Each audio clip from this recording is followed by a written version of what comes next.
Was really good. It's your boy CJ Goodfellow back with the Boxing Clinic. About to go on a nice little run of videos. Had a funeral today, buried my uncle. God bless his soul. Chilling with the fam. But we back talking boxing-ish. Just did Jurgen Bremer, Robert Brandt reaction video. Bremer did defeat Brandt pretty easily. Caught most of the fight. But switch gears. Talk about the middleweight division, which Brandt will be returning to after taking that L. Hold that L, Robert Brandt, real quick. But Danny Jacobs said he wants to fight the winner of Billy Joe Saunders, David Lemieux.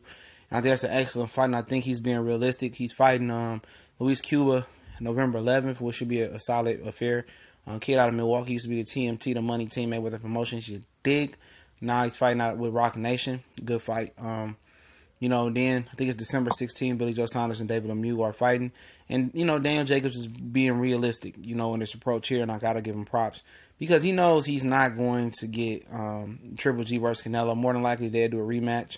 And hopefully, for his sake, they do the rematch. Unless then he wants the Golovkin rematch, which won't happen because he has a mandatory Jamal Charlo. So, if Canelo chooses to go with David Lemieux, then it leaves Daniel Jacobs in a tough spot. Maybe to fight Andrade, but Andrade said it'd be tough to fight. He looks at, at Jacobs as like a relative on the Ante Fox HBO Andrade telecast. So, hopefully, Canelo and Triple G gives us a rematch. And then, this would be a great fight. Whoever wins this fight between Billy Joe Saunders and David Lemieux. And we briefly talked about this fight being made already. It just boils down to what type of Billy Joe Saunders is going to show up. If the Billy Joe Saunders showed up, the last two fights that showed up, he going to get his head chopped off relatively quickly. If it's the Billy Joe Saunders that, fought Andy Lee and beat Chris Eubanks Jr., he should handle David Lemieux fairly easily, in my opinion. But, it's a Jekyll and Hyde. He ain't been in shape. He been out of the ring a long time, and both him and Willie Monroe was counterpunchers and never looked good. It looked like a cat fight, you know what I'm saying? So, I don't know. Either of these combinations between Danny Jacobs, Billy Joe Saunders, Danny Jacobs, David Lemieux fighting, it should be a great fight. It's definitely a fight that I'll circle on my calendar to see. Which would I want to see happen? Of course, everybody wants to see Billy Joe Saunders' mouth shut up at this point. So, I'll take David Lemieux, Danny Jacobs, even though David Lemieux turned down the idea of fighting him on Twitter. Just saying he thought he was going to get the Miguel Cotto fight. He was going through some injuries as well. So, it gave him a month time to heal up. And he ended up getting a world title shot by Pastor Danny Jacobs, so you can't be mad at him. But I talk about both prospects of both guys fighting real quick. If it's Billy Joe Saunders versus Danny Jacobs, Danny Jacobs, if he's aggressive, gives Billy Joe Saunders the best chance to win at that point. If he chooses to box like he did with Golovkin, it's going to be an ugly fight.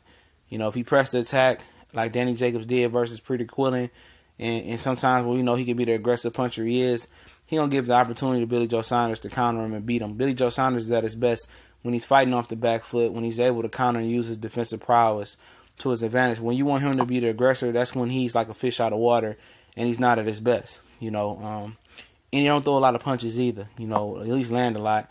So that's why he loves to play off your aggression.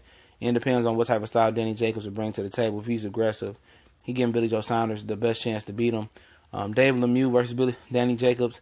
Can Danny Jacobs box and keep David Lemieux at bay for 12 rounds and not get hit with that power is the question. Can he fight a disciplined fight like he did with Golovkin? He did get knocked down and say it really wasn't a knockdown. I can kind of agree, but you got knocked down with, one false move with David Lemieux from round 1 to 7, I say. He makes a false move, he's going to get knocked out. But I probably would favor Danny Jacobs over both of them, but David Lemieux will be the fight that we want to see, especially in the first half of the fight, because David Lemieux got that world-changing power, and we know Danny Jacobs wouldn't be scared to mix it up. But going against David Lemieux for a legit world title, which would be the WBO, would be first, Danny Jacobs' first legit world title. Could he box and stay disciplined all 12 rounds? People say he did it with Golovkin. Yeah, true, he did though, but David Lemieux is different style. I think he got a little bit quicker hands than Golovkin, and who knows, he may just improve out of nowhere. He might get blessed with a trainer that can improve him, at least with some head movement. He got good hand speed, be a good fight. I would favor Danny Jacobs over both of them at this point. That's just my opinion. I can see him losing to both of them, but I just strongly think that confidence that Danny Jacobs is carrying from the Golovkin fight on to the Luis Cuba fight, and then on to fighting, the winner of David Lemieux and Billy Joe Saunders.